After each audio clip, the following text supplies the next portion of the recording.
adanya kemungkinan bahwa si anak ini akan mengalami perundungan atau bullying. Betul. Sebagaimana kita tahu bahwa masalah gigi, masalah penampilan yang terutama pada gigi ini, itu sering menjadi objek bulian.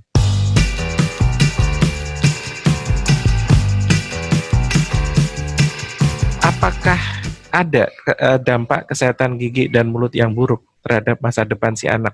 Karena ini nanti akan menjadi menumbuhkan urgensi orang tua sendiri ketika mengetahui hal ini.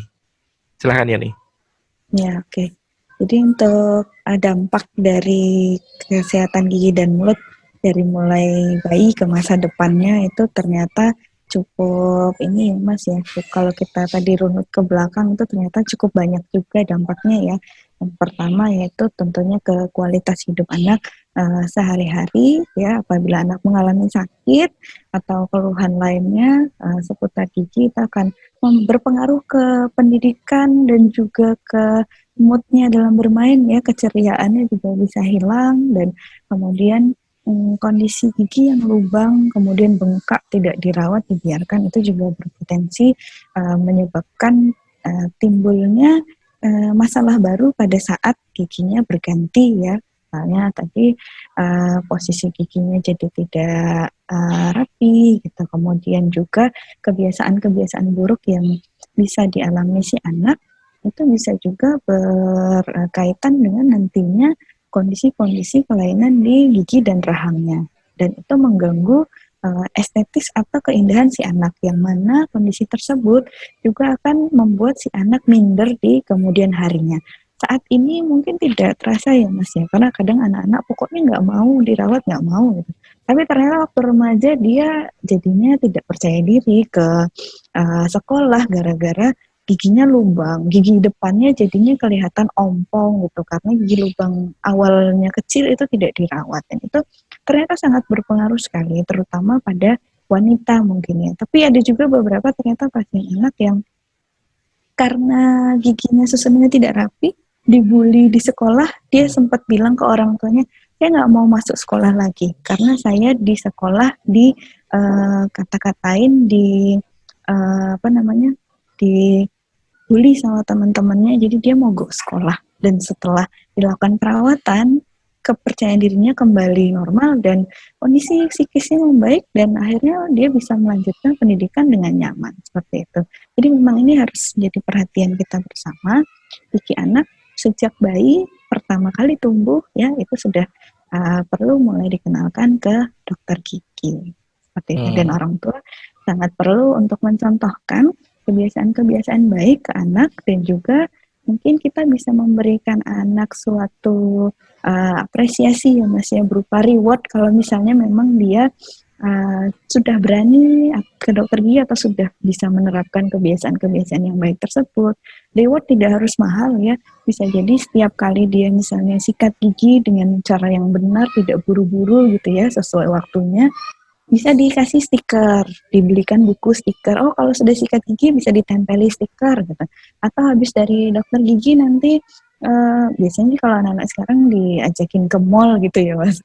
Tapi kalau di kita kadang ya itu rewardnya hal-hal yang sederhana saja, dikasih stiker, ada tulisannya aku berani ke dokter gigi, aku sahabat dokter gigi, itu menjadi sebuah apa ya, sebuah penghargaan tersendiri untuk mereka yang membuat mereka jadi lebih berbesar hati bahwa oh saya sudah disiplin, saya sudah melakukan hal yang benar, dan ini membanggakan orang tua saya. Hal-hal seperti itu yang hal kecil mungkin tapi yang bisa kita terapkan ke anak-anak mulai dari dia kecil dan usia dini seperti itu Mas.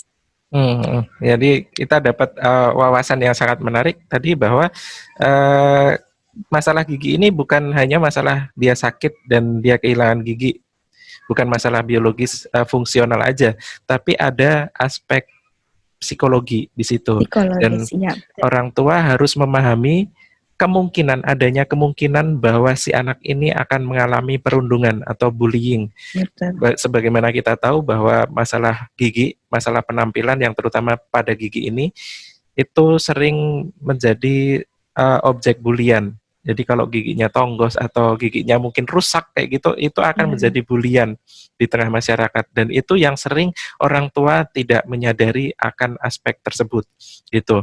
Nah, masalah gigi ini bukan hanya masalah kerusakan karena dia ompong atau karena dia keropos seperti itu enggak, tapi tadi juga dibahas adanya kemungkinan kebiasaan buruk seperti menopang dagu, kemudian menghisap jempol yang itu yang mana jika orang tua tidak memperhatikan hal tersebut itu juga akan berpengaruh ke masa depan karena saya juga ingat ada satu karir atau satu profesi yang mana pendaftarannya itu membutuhkan kondisi gigi yang bagus, terutama untuk ya betul angkatan betul kayak sekali. gitu. Jadi Ya, ada risiko ke depannya adalah karirnya terganggu juga betul ya. sekali. Jadi di situ ada aspek karir juga yang terganggu.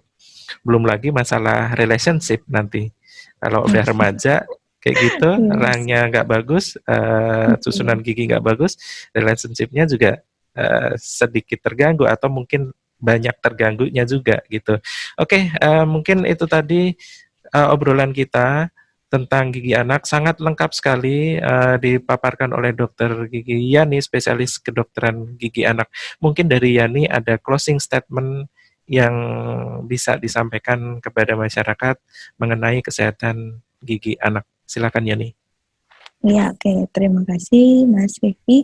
Ya, di sini saya sebagai salah satu dokter gigi anak Indonesia mengharapkan kita semua bisa bekerja sama untuk meningkatkan kesehatan gigi dan mulut anak, untuk menciptakan kesehatan, pendidikan, dan senyum yang ceria pada anak, agar kita semua bisa menjalankan kehidupan sehari-hari yang berkualitas ya. Tentunya orang tua dan anak juga mengharapkan kehidupan yang baik pada saat ini dan ke depannya, dan itu salah satunya juga ditunjang dari kesehatan gigi dan mulut yang baik. Dan juga perlu kita tanamkan kebiasaan-kebiasaan yang sangat sederhana, mulai dari menyikat gigi 2 kali sehari minimal, pada saat pagi setelah sarapan dan malam sebelum tidur. Dan rutinkan ke dokter gigi tidak hanya pada saat sakit, tapi juga untuk regular check up atau pemeriksaan rutin, agar tidak selalu atau melulu melihat ke dokter gigi ini adalah sebuah punishment atau sebuah atau sesuatu yang menakutkan, tapi menjadikan mereka sebagai suatu pengalaman yang menarik dan bisa menjadikan inspirasi mereka ke depannya, bahwa oh, dokter gigi itu ternyata menyenangkan, dan tidak sedikit ternyata anak-anak yang punya pengalaman baik ke dokter gigi punya cita-cita pengen jadi dokter gigi juga gitu, Mas. Oke, jadi anak-anak adalah generasi penerus. Masa depannya ditentukan oleh kualitas hidup yang erat hubungannya dengan kesehatan tubuh secara umum dan kesehatan gigi dan mulut secara khususnya. Maka anak yang sehat akan menghasilkan generasi yang sehat dan masa depan yang sehat juga untuk masyarakat, bangsa, dan negara. Oke, saya ucapkan terima kasih kepada Dokter Gigi Ya, Yani, spesialis kedokteran gigi sama-sama. anak, atas sharing Iya. ilmunya. Sangat bermanfaat sekali, sangat banyak sekali yang kita dapat dan sesuatu hal yang baru juga kita dapat selama obrolan kita tadi. Kita tutup. Wassalamualaikum warahmatullahi wabarakatuh. Waalaikumsalam warahmatullahi wabarakatuh.